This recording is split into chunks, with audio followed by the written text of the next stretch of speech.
Abramos nossas Bíblias, um texto de Eclesiastes. Obrigado, irmão. Eclesiastes, capítulo 2.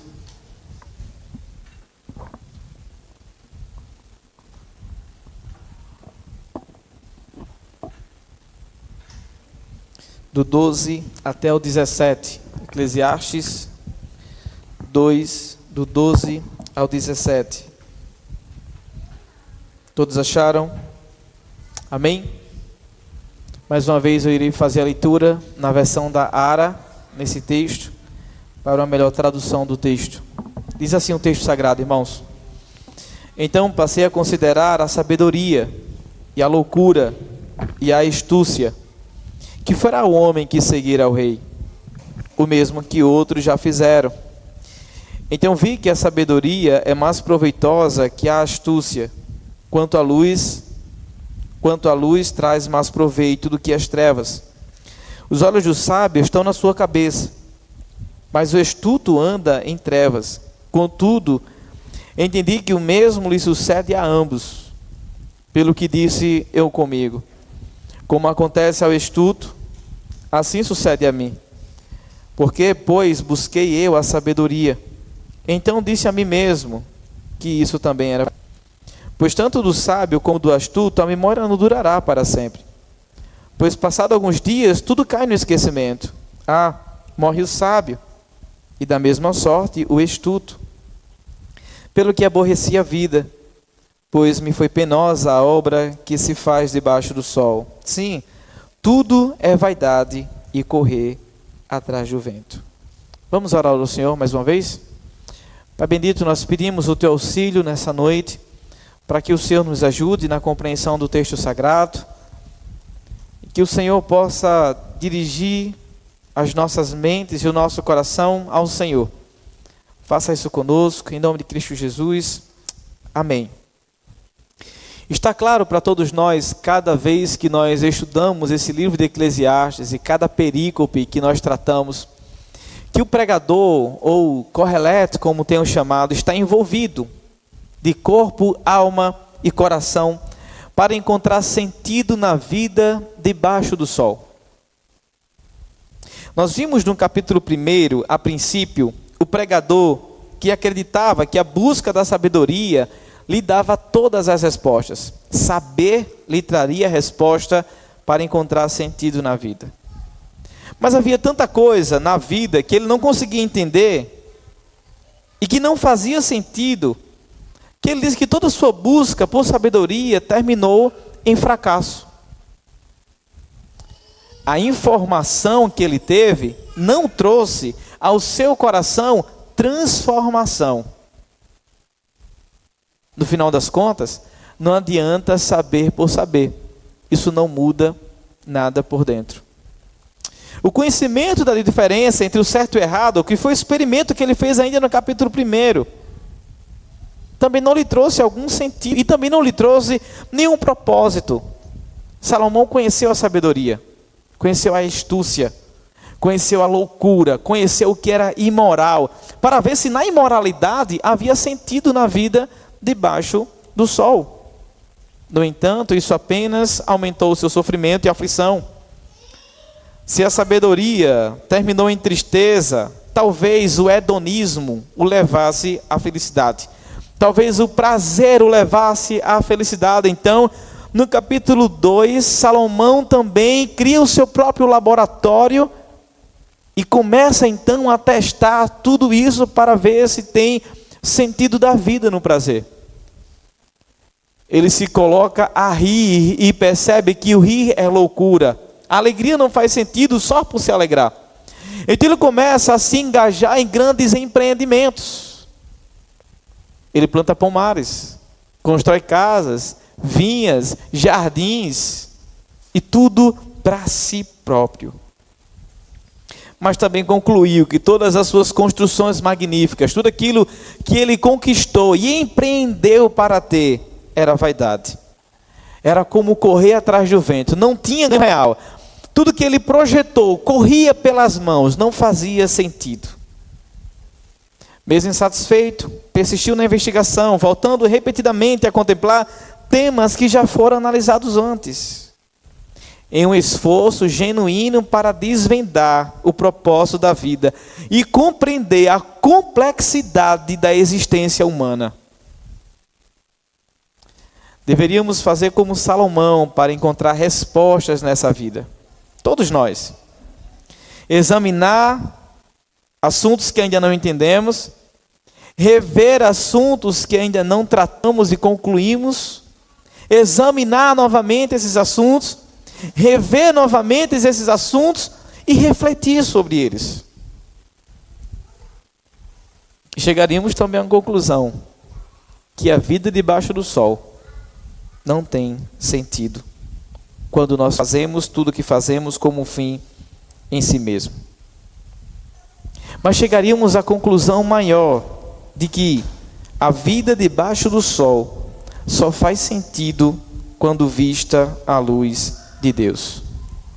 A vida debaixo do sol só faz sentido quando vista à luz de Deus. Por quê? Porque a sabedoria humana, por mais útil que seja, é limitada. A sabedoria humana, por mais útil que seja, é limitada. Veja como ele começa dizendo no verso 12: Então passei a considerar a sabedoria e a loucura e a astúcia. Que fará o homem que seguir ao rei? O mesmo que os outros já fizeram. Veja, isso é muito intrigante para todos nós. Correleto inicia sua busca agora com um olhar mais avaliativo. Nós sabemos que antes ele já tinha experimentado a alegria. Nós sabemos que antes ele já havia experimentado a loucura. Agora o texto está dizendo para a gente que ele passou a considerar. A ideia aqui é uma ponderação de julgamento. Ele analisou a sabedoria, ele analisou a loucura, agora ele vai ponderar, ele vai considerar. Ele vai fazer suas considerações acerca daquilo que ele está analisando.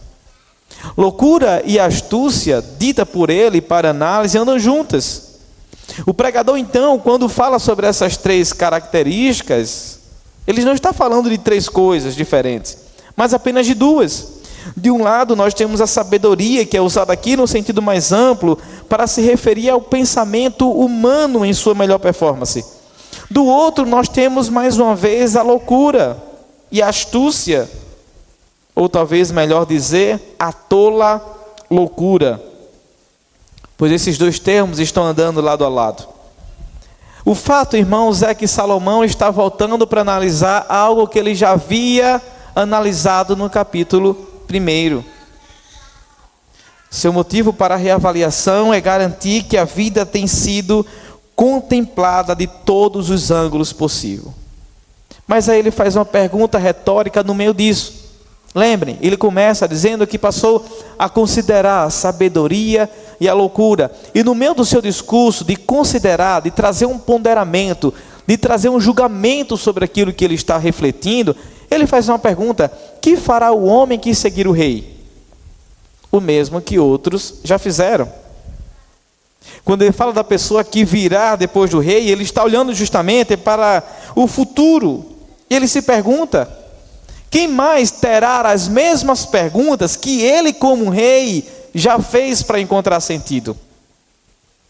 Essa é a ideia. Que fará o homem que seguir ao rei? O mesmo que já fizeram. Mesmo que já fizeram no passado.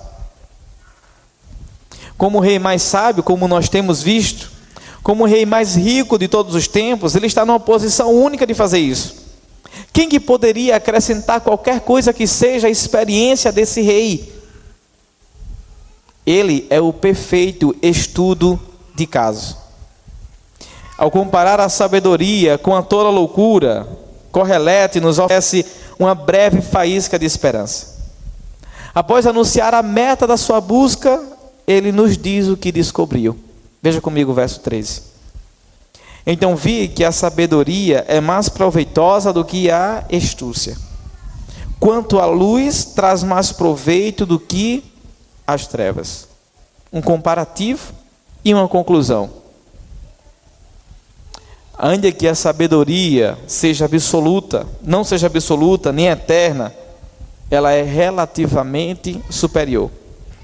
Mas Salomão tinha dito no capítulo 1 que a sabedoria trazia enfado. Vejam que interessante. Ele está voltando ao mesmo ponto que ele já tinha tratado no capítulo 1. Por um lado, a sabedoria traz enfado. Por outro lado, ele está dizendo que a sabedoria é mais proveitosa do que a astúcia. Correleto, então, emprega uma analogia forte. A luz é incomparavelmente melhor do que as trevas. A ideia é a sabedoria é proveitosa, assim como a luz é melhor que as trevas.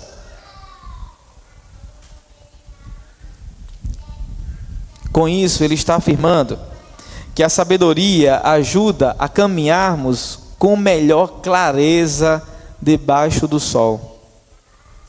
A sabedoria nos ajuda a caminhar pela vida com maior clareza, com mais previsibilidade e com menos danos enquanto estamos aqui. Essa é a ideia, é isso que ele está ponderando. A sabedoria é proveitosa para nos ajudar a caminhar com melhor clareza e com menos danos. Ele não está dizendo que não vamos ter danos. Vamos ter danos, mas a sabedoria nos ajuda a termos menos danos. E para dar ênfase a tudo isso que ele já está falando, Correleto irá fazer um contraste, posteriormente apontar para um resultado de todos os homens. Veja comigo o verso 14. Algo que os olhos do sábios estão na sua cabeça, mas o astuto anda em trevas. Contudo, entendi que o mesmo lhe sucede a ambos. A sabedoria oferece uma vantagem clara. O sábio, nesse caso, enxerga com razão. O tolo, nesse caso, tropeça na porém. Essa vantagem é limitada e temporária, reafirmando que ser sábio ainda é melhor do que ser insensato. Mas o golpe dessa comparação, o golpe de mostrar que ser sábio é melhor do que ser insensato, de que a sabedoria é mais proveitosa do que a astúcia, do que a insensatez, do que a ignorância, ele traz para a gente uma comparação, mas no final ele iguala tanto o sábio como o insensato. Há uma única questão. E o golpe de Salomão está justamente na segunda metade. Ele está dizendo: o mesmo se sucede a ambos, seja o sábio, seja o insensato. Essa frase, irmãos, ela quebra justamente o contraste anterior. Mesmo com tudo isso, mesmo com toda a sabedoria, mesmo com essa sabedoria que traz clareza, nos faz andar com menos danos debaixo do sol. Mesmo com tudo isso, ambos têm o mesmo fim. Aponta para a frustração existencial. Sabedoria tem valor, mas não tem poder contra o destino da morte. Sabedoria tem o seu valor, mas não tem poder contra o destino da morte. Falaremos sobre ela no nosso segundo ponto. Por ora, nós poderíamos olhar para este Salomão que está escrevendo agora, fazendo essa análise, fazendo comparação e fazendo ponderações acerca da sabedoria e da astúcia, e dizer: Salomão, tu não disseste que a sabedoria gerava enfado, homem, no capítulo 1? Como é que agora está dizendo para mim que a sabedoria é proveitosa? Se decida, percebam. Salomão não está falando de duas coisas diferentes, ele está falando da mesma coisa. A sabedoria que traz enfado e a sabedoria que traz proveito, sendo ambas um fim em si mesmo, não valem de nada. É vaidade. É como correr atrás do vento. Tudo que é assimilado de informação escorre pelas mãos, porque não adianta saber por saber. Nesse caso, a sabedoria sem Deus é trevas, mas a sabedoria à luz de Deus traz muito mais benefícios que danos. Não somente isso, ela nos ajuda, mais uma vez, a andar com clareza sobre tudo aquilo que se passa debaixo do sol. Esse texto, irmãos, é um alarme para uma geração que idolatra a inteligência com todas as suas forças. Esse texto é um alarme gritante daqueles que você está louco para desligar contra a idolatria da especialização, contra a idolatria dos diplomas, contra a idolatria da ciência, como se todas estas coisas fossem capazes de redimir o que vivemos aqui, ou redimir a nossa existência. Numa época em que a informação é abundante, mas o discernimento é escasso, este texto também denuncia a ilusão contemporânea de autossuficiência intelectual. Todos nós somos cercados por tecnologia, todos nós somos cercados pela ciência, mas a angústia e o vazio continuam lá, latentes em nosso coração. Salomão está mostrando que saber muito não é o mesmo que viver bem. Isso é muito interessante no texto. Salomão está mostrando que saber muito não é o mesmo que viver bem, e que há uma diferença gritante entre a sabedoria do alto e a simples capacidade de julgamento terreno. Nós podemos ser alcançados por meio da graça comum com a sabedoria dos homens, e iremos ter capacidade entre escolher esta e aquela coisa. Mas a sabedoria do alto é diferente dessa. É essa sabedoria que Salomão está gritando para que nos aproximemos. A sabedoria que está submissa à vontade de Deus. A sabedoria que está submissa àquilo que Deus exige de nós. A sabedoria que está submissa a termos dons e talentos a serviço de Deus e do seu reino. É nessa perspectiva. A sabedoria sem Deus é como caminhar com lanternas fracas no túnel sem saída. Há alguma luz, mas não há nenhuma esperança no final. Dito isto, todos nós precisamos buscar então a sabedoria do alto, como está escrito na Epístola de Tiago, capítulo 3, verso 17.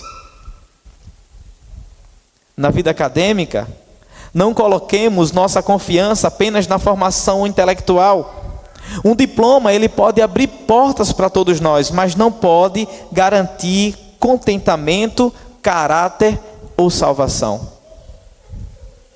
Na criação dos nossos filhos, nós precisamos ensinar sabedoria aos filhos, mas direcionando-os para Deus.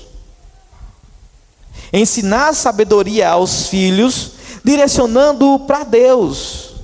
Porque se nós fizermos o oposto, nós iremos formar tolos sábios. Não é o que queremos.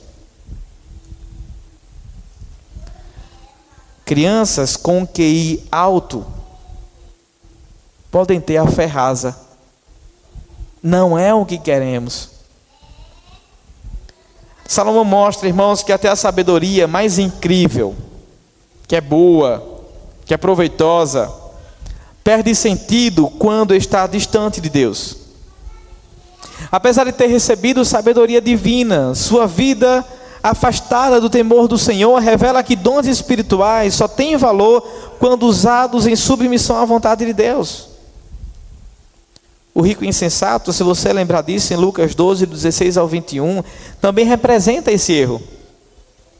Achava-se estrategistas e prudente ao planejar seu futuro, com base em seu próprio entendimento. Mas Jesus olhou para ele e disse: louco, ainda pedirão a tua alma.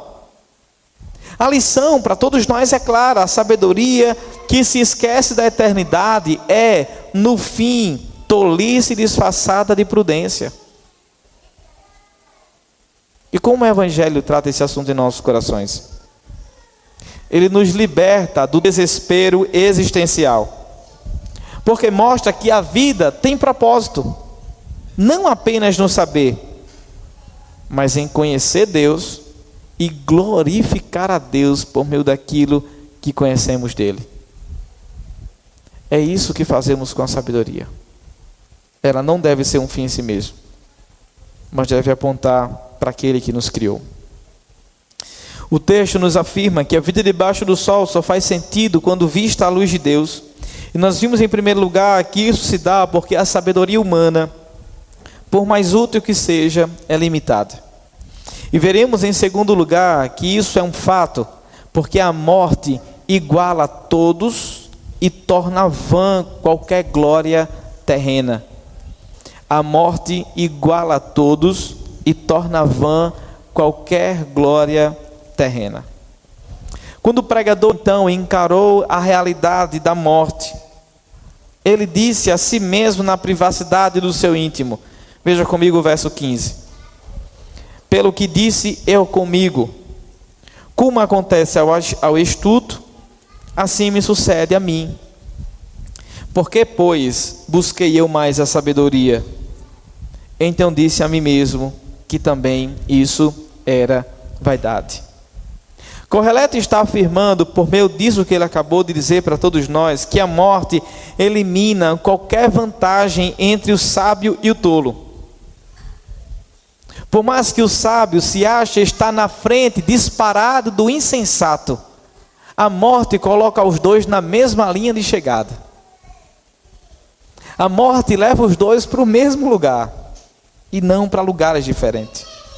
O uso da palavra que ele usa, destino, reforça justamente a ideia de impotência humana diante da finitude da vida. Ele pode controlar os seus pensamentos, ele pode ter seus diplomas, ele pode correr atrás da sabedoria e da intelectualidade, mas ele não tem poder algum para a morte. A morte iguala a todos. Então ele reflete: se a morte nos iguala, por que eu me esforcei tanto para ser sábio? Se a morte nos iguala, por que eu gastei tanto tempo para ser sábio? Esta é justamente a questão retórica que destaca todo o tom do livro, que explora justamente a busca de significado em um mundo marcado pela fragilidade da vida. A ideia então é de que não importa se somos ricos ou pobres, a morte colocará um fim a qualquer vantagem que possamos ter na vida. Assim, a busca de Correleto fracassa novamente. Ele chegou a perceber que a morte interrompe tudo. Se todos têm um destino, descreve Derek Kidner, e se esse destino é a extinção, ele rouba ao homem a sua dignidade e a cada projeto o seu sentido. O que Correleto está fazendo é justamente atacar a nossa impotência quanto ao fim da vida. Não temos controle. Não importa quem sejamos, não importa o que temos, não importa o que conquistamos, não temos controle sobre o fim da vida. E Correleto ataca a última defesa da sabedoria, agora a memória, no verso 16. E ele continua falando: pois tanto do sábio como do astuto, a memória não durará para sempre, pois passado alguns dias, tudo cai no esquecimento. Morre o sábio, e da mesma sorte, o astuto.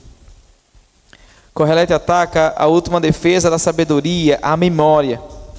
Mesmo que o sábio construa legados, eles desaparecerão, é o que ele está dizendo. E ele está dizendo outra coisa interessante, ele está dizendo que o tempo apaga toda a sua reputação. Todo homem sábio, por mais que seja, por maior que seja, e por grande legado que tenha chegado, Salomão está dizendo que o tempo apaga o seu nome e apaga também a sua reputação. O tempo apaga a sua reputação, assim como a morte apaga a sua existência. Isso é claro. E o tom se intensifica.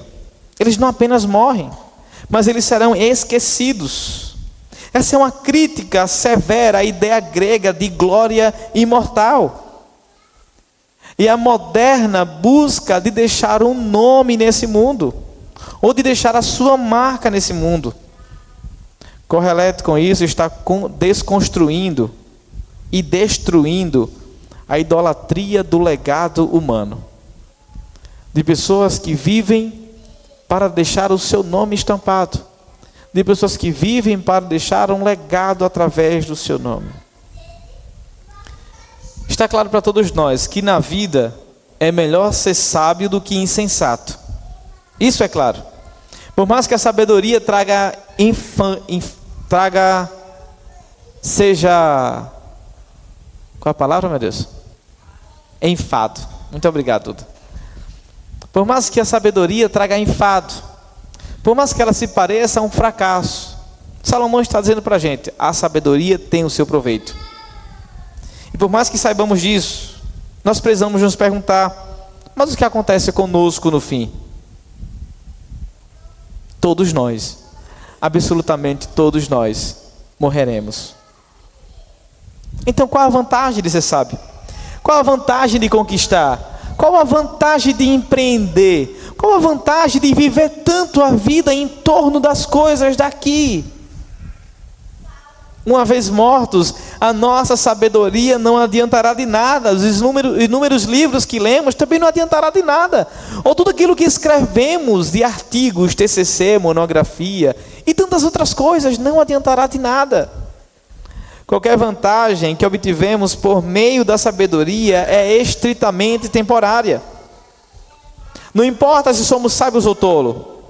Em breve, todos nós estaremos mortos. E quem então se lembrará de nós? A morte é o grande igualador. Seja eu pastor, servo, seja você membro, servo. Seja você na mais alta patente da sociedade, seja você na menor patente da sociedade, a morte igualará a todos. Algum dia eu também morrerei. O meu coração baterá por uma última vez, meus pulmões expirarão pela última vez, e este será também o fim dos meus dias nessa terra. Darei o último suspiro.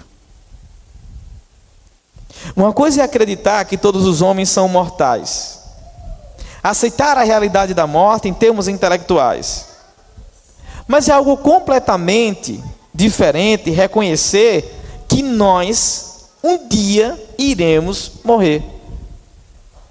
Não pensamos na morte. Isso é algo que todo soldado precisa encarar em tempos de guerra. Muitos soldados entram em sua primeira batalha com a expectativa ingênua de que, mesmo que os outros homens morram, eles conseguirão sobreviver de alguma forma. Porque aquela é a sua primeira batalha, aquela é a sua primeira guerra. Ele está novo para isso, não morrerá. É esperto o suficiente. Mas quando vem o primeiro camarada morrer na batalha, ligeiramente começam a pensar: este poderia ter sido eu. E aí então são obrigados a encarar a mortalidade. É o que acontece conosco.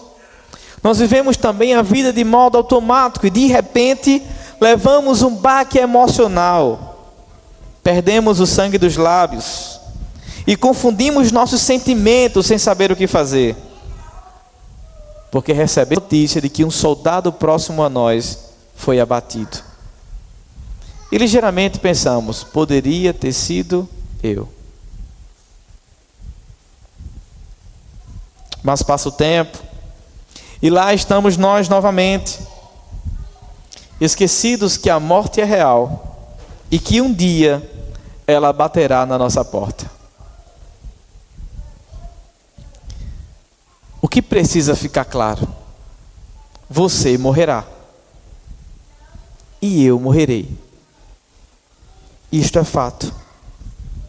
E isto não está no nosso controle, o dia, a hora, mas no controle daquele que nos deu a vida.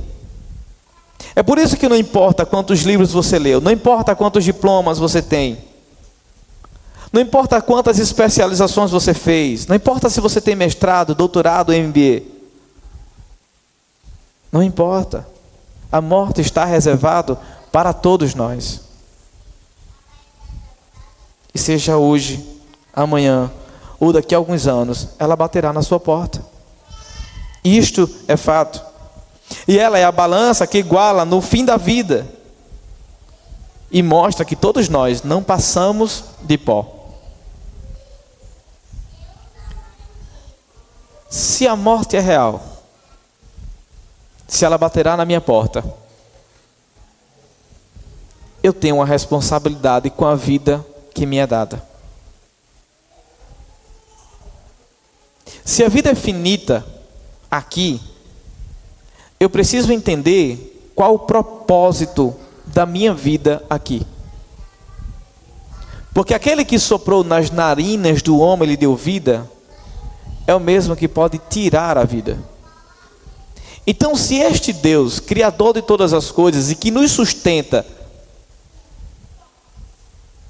continua sustentando a nossa vida enquanto estamos aqui, precisamos nos perguntar: por que ainda estou aqui?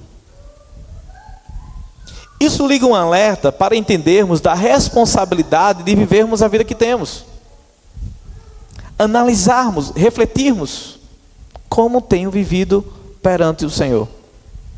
Como tenho vivido todos os dias com a vida que o Senhor me deu? Por outro lado, é claro que algumas pessoas têm medo da morte. Tem medo que a morte chegue na sua casa. Já parou para pensar que o medo da morte é muito mais porque você está com medo de abandonar esse mundo? Essa é a dura realidade.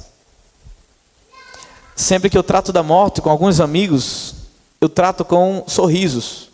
E muitos estranham quando eu trato a morte com sorriso. Em momentos sérios nós choramos. Mas fora disso, sempre estou tratando com algumas brincadeiras da morte. Em dado momento, eu estava no Rio de Janeiro e disse para uma das pessoas que estava conosco, e dei um prazo para a pessoa. Eu disse: do jeito que vai, a idade que tem. Eu olhei para a pessoa e falei assim: eu dou 1 ano.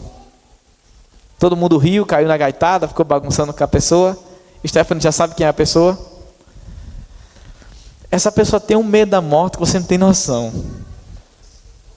Foi o caminho todinho, de quando eu dei a data para ele, até o restaurante, ele mexendo comigo, botando álcool na minha cabeça, puxando meu cabelo que não tem, puxando a minha camisa. Olha, João Paulo, eu vou viver, não, você nem imagina. Eu disse: isso é um apego por essa terra danada, viu? Não desapega, segura na mão de Jesus e vai. Sabe, não dá para oferecer a ninguém não. Já viveu o que tem de viver, disse a ele. Mas não quer. Aquele vai ranzinza, não quer se encontrar com Jesus de jeito nenhum. E tem uma música do pregador Lu, no meu tempo de batista, que ele fala: eu vejo a morte com carinho e não com medo, porque é ela que me liga à eternidade. E é isso, a morte é isso. O medo da morte se dissolve então quando nós vemos que ela já foi vencida por alguém que passou por ela. Mas não somente por alguém que passou pela morte, mas alguém que ressuscitou. Assim, não há mais medo para quem crê.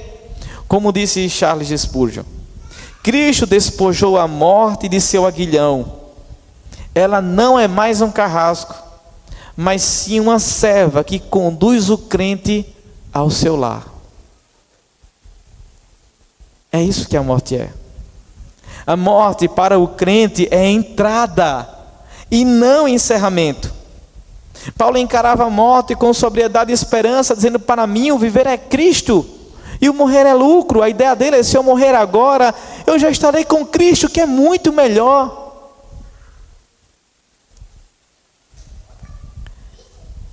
Para quem está em Cristo, a morte não é o fim, é o começo de uma glória indizível,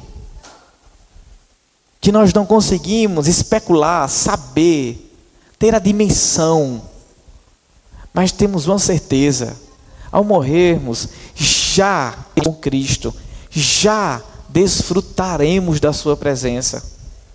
É assim que acreditamos. Sim, é claro que até os justos podem ter momentos de exaustão e de desespero, mas Deus nunca abandona esses que clamam com dor. O salmista diz o seguinte no Salmo 116:15: preciosa é aos olhos do Senhor a morte dos seus santos, ou a morte dos justos. Mas há um outro alerta com relação ao assunto da morte. A morte não deve ser buscada, mas esperada com esperança. Há quem busque a morte. Há quem pense na morte para escapar ou fugir dos dilemas da vida. O cristão não anseia pela morte como quem foge da vida. O cristão anseia pela morte como quem espera por Cristo. A solução bíblica para o sofrimento não é fuga, não é morrer, mas é esperança perseverante. Enquanto estamos no corpo, estamos ausentes no Senhor. Preferido deixar o corpo e habitar com o Senhor. É nisso que consiste o desejo da morte, não para fugir da vida, mas para o encontro com o Senhor. Aos que temem a morte, que estão aqui nessa noite, você não precisa mais viver escravizado pelo medo do fim, daquilo que se acabará. O Cristo ressuscitado venceu o túmulo. Em vez de fugir da morte, corramos para aquele que já passou pela morte, mas que ressuscitou ao terceiro dia. Agora, aqueles que anseiam pela morte para fugir dos dilemas da vida, Deus não se escandaliza com seu cansaço, mas Ele quer que você saiba que sua história ainda está em curso. E a morte, nesse sentido, só é bem-vinda quando ela vem pela mão da providência, não pela mão da desesperança. Ore como Paulo orou. Maranata, ora vem, Senhor Jesus. Não como alguém que quer fugir da cruz, mas como alguém que anseia pela glória. O texto nos afirma que a vida debaixo do sol só faz sentido quando vista à luz de Deus. Nós vimos em primeiro lugar que isso se dá porque a sabedoria humana, por mais útil que seja, é limitada. Em segundo lugar, que isso é um fato porque a morte iguala a todos e torna vã qualquer glória terrena. E isso será ainda mais realidade, em terceiro lugar, porque sem Deus, até a vida mais sábia se torna insuportável. Sem Deus, até a vida mais sábia se torna insuportável. Philip Ryken disse que, a esta altura, o refrão do pregador já nos é bem familiar. O poder igualador da morte o leva à conclusão, mais uma vez, de que a vida é nada além da vaidade. É como um vapor que sai do bule do café.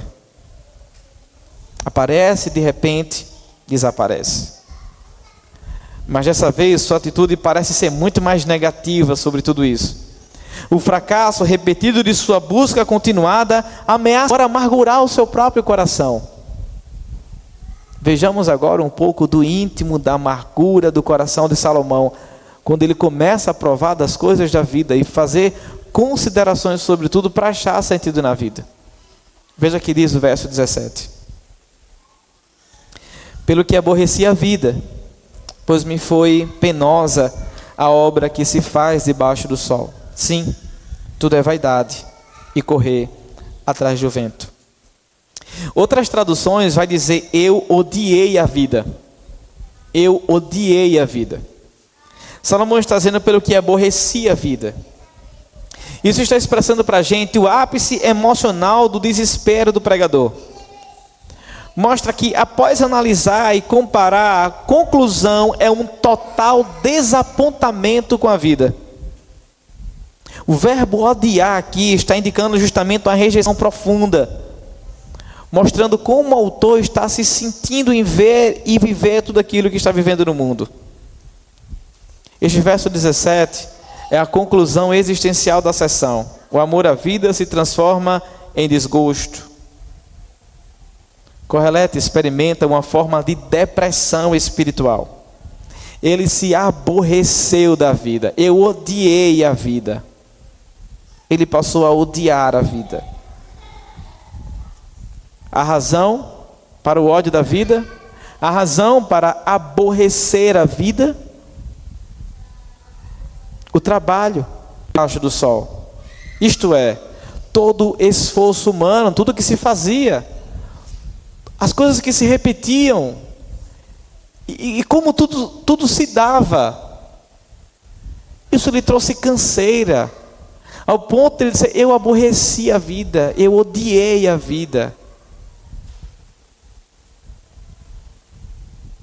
E mais uma vez ele traz para a gente a finalidade: tudo é vaidade e correr atrás do vento. Este é o ponto mais baixo da reflexão, mais baixo da sua reflexão. Kohelet, ou o pregador, questiona a limitação da sabedoria, o fracasso de todas as explicações racionais e busca algo além do mundo caído. E muitos pensadores têm chegado à mesma conclusão que Kohelet. Muitos pregadores olharam para a vida, viam como ela era um ciclo vicioso das mesmas coisas, e também chegaram a se aborrecer da vida, e chegaram a dizer: isso é odioso, a vida é ruim. O filósofo Voltaire disse, numa carta a um amigo próximo, o seguinte: odeio a vida, mas tenho medo de morrer. O jovem C.S. Lewis, quando ainda era ateu, disse o seguinte: venham, amaldiçoemos o mestre antes de morrermos, pois todas as nossas esperanças estão em ruínas. O bom está morto. Amaldiçoemos o Deus Altíssimo. Ou veja essas palavras de François Mauriac, eu acho que é assim o nome dele, que ganhou o Prêmio Nobel de Literatura em 1952. Ele disse o seguinte: você não pode imaginar o tormento de não ter tirado nada da vida e de ter nada a esperar senão a morte. Tudo isso está mostrando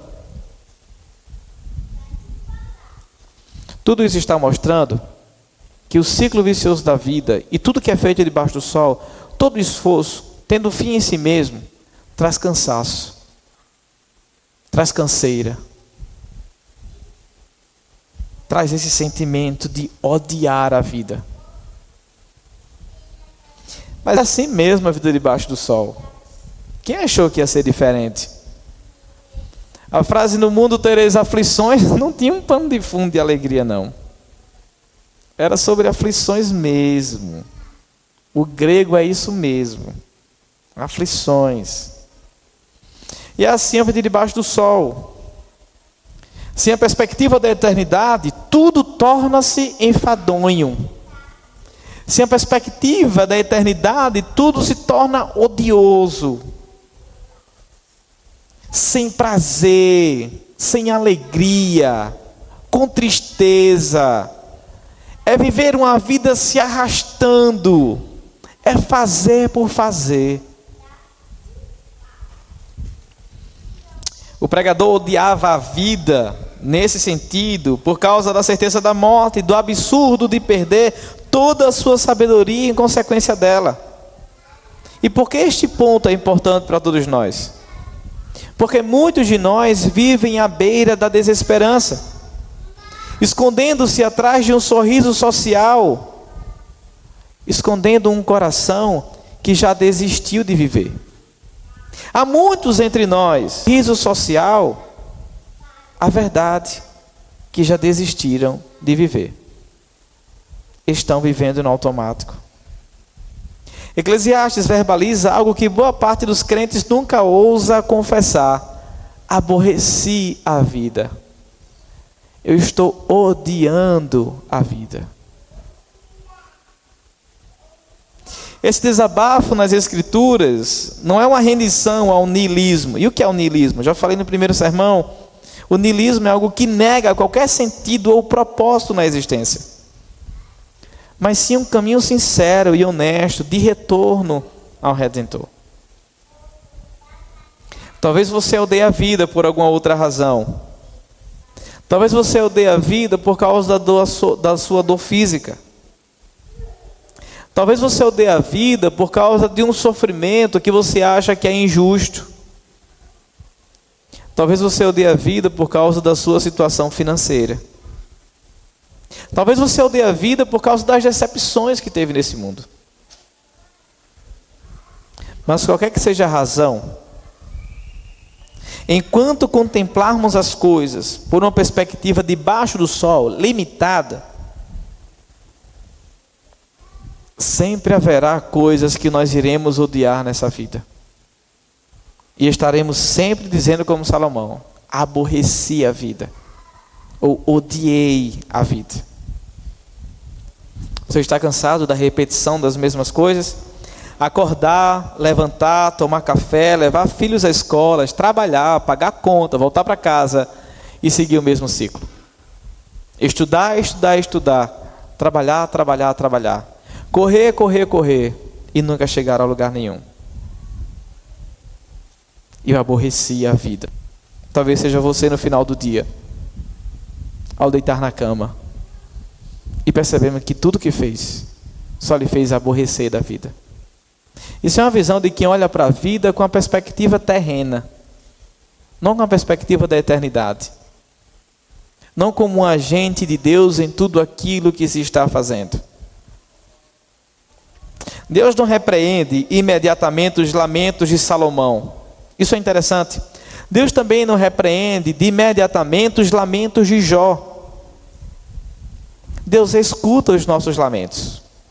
Ele acolhe os nossos lamentos. Mas Ele não os deixa ali. Ele redime lamento com esperança.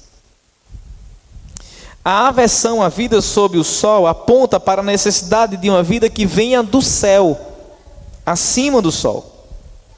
Salomão diz que tudo parecia sem sentido debaixo do sol, mas o que vem acima do sol é o que transforma nossa vida sem sentido debaixo do sol. João 10,10 diz: eu vim para que tenham vida e tenham vida em abundância. Tenham vida em abundância. É vida com graça. Cristo não só veio para nos livrar do inferno. Ele veio para dar sentido à nossa vida aqui e agora. Se você odeia a vida porque ela é pesada demais, Jesus também nos traz esperança no seu evangelho, dizendo: vinde a mim, todos os que estáis cansados e sobrecarregados, e eu vos aliviarei. Salomão perdeu o prazer da vida porque tudo o que fazia lhe parecia vão. Você pode também perder o brilho do seu trabalho, do casamento, dos seus estudos e do seu ministério. Você pode ver todas essas coisas sem brilho, sem beleza. Casamento cansativo, o trabalho repetitivo, a igreja a mesma coisa, as relações a mesma coisa. Você também pode olhar para tudo isso e dizer: eu me aborreci da vida, não tenho prazer nestas coisas. Mas Cristo veio para nos devolver a alegria enquanto estamos aqui ainda, e vivermos a eternidade aqui. Filipenses 4,4 diz: regozijai-vos sempre no Senhor. E Ele não nos dá apenas propósito de viver, mas também nos dá propósito até no nosso sofrer. Pelo contrário, mesmo que o nosso homem exterior se corrompa, contudo, o nosso homem interior se renova dia a dia. Porque a nossa leve e momentânea tribulação produz para nós eterno peso de glória, acima de todas as comparações. Não atentando nós nas coisas que se veem, mas nas que não se veem. Porque as que se veem são temporais, e as que se não veem são eternas. Você duvida que Deus pode restaurar a sua saúde emocional através do Evangelho? Você duvida que o Senhor pode nos tirar dessa desesperança, de não enxergar beleza nas coisas daqui, redimidas por meio do Evangelho? Veja alguns exemplos. Moisés desabafa com Deus. Isso está registrado em Números capítulo 11, verso 15. Moisés chega para Deus e reclama com Deus, dizendo: se me tratas assim, mata-me de uma vez. E o que é que Deus faz com Moisés? Deus não mata Moisés. Deus indica que Moisés escolham líderes para ajudá-lo. Deus responde Moisés. Jó amaldiçoou o dia do seu nascimento em Jó 3. Mas Deus não abandonou Jó em seu lamento. Em vez disso, revelou toda a majestade do Criador de todas as coisas. Foi o que Deus fez. Esses personagens odiaram a vida por um tempo. Cansaram também. Deixaram de ver a beleza nas coisas criadas. Mas Deus os renovou com a esperança. Deus os escutou. Deus os ouviu. E os tratou com esperança. Não com promessas de que eles seriam perfeitos. E que não passariam novamente pela desesperança. Mas com a certeza de que Ele mesmo estaria com eles. É o que o Senhor faz. Ele nos ouve, sabe onde estamos, sabe como está o nosso coração e nos alimenta com esperança, dizendo: eu estou com vocês todos os dias até o fim dos tempos. Para concluir, talvez em algum momento da sua vida você também já tenha sentado no escuro do quarto e dito com a alma: eu não aguento mais essa situação. Talvez você tenha olhado para tudo que construiu, carreira, conquista, estudos, conforto, e ainda assim sente o vazio insuportável em sua alma. Ou quem sabe, eu esteja exatamente nesse ponto agora, cansado de correr atrás do vento. Salomão está dizendo para a gente que ele já chegou nesse lugar em que nós estamos. E não foi por ignorância, não foi por pecado oculto ou falta de inteligência. Foi porque tudo debaixo do sol é, no final das contas, incapaz de preencher o buraco que existe na alma humana. A frustração de Salomão não é o fim da história. A frustração de Salomão, representada aqui nesse texto, é o convite para olharmos para além do sol. E esse convite tem nome: Jesus Cristo. Cristo desceu a esse mundo fútil, viveu debaixo do mesmo sol que nós vivemos, enfrentou a morte que nos iguala a todos, mas ele venceu. Em sua cruz, ele carregou a maldição do pecado que distorce nosso trabalho, esvaziou nossos dias, que distorce nosso trabalho, esvazia nossos dias e estraga a nossa alegria. E em sua ressurreição, ele nos deu acesso a uma nova vida. Uma vida que agora tem valor eterno e sentido definitivo. Mesmo em meio à rotina cansada do cotidiano, Cristo nos deu uma vida que faz sentido. Nele, em Cristo, o trabalho não é vão, o saber não é inútil e a morte não é o fim. O que Salomão ansiava sem encontrar, nós encontramos em Cristo Jesus. A vida debaixo do sol só faz sentido quando o sol da justiça nasce em nossos corações. É céu na terra. Olhe para Ele, conheça Ele e viva essa vida com esperança. Que Deus os abençoe. Feche seus olhos, curve sua cabeça e oremos ao Senhor em resposta ao que acabamos de ouvir.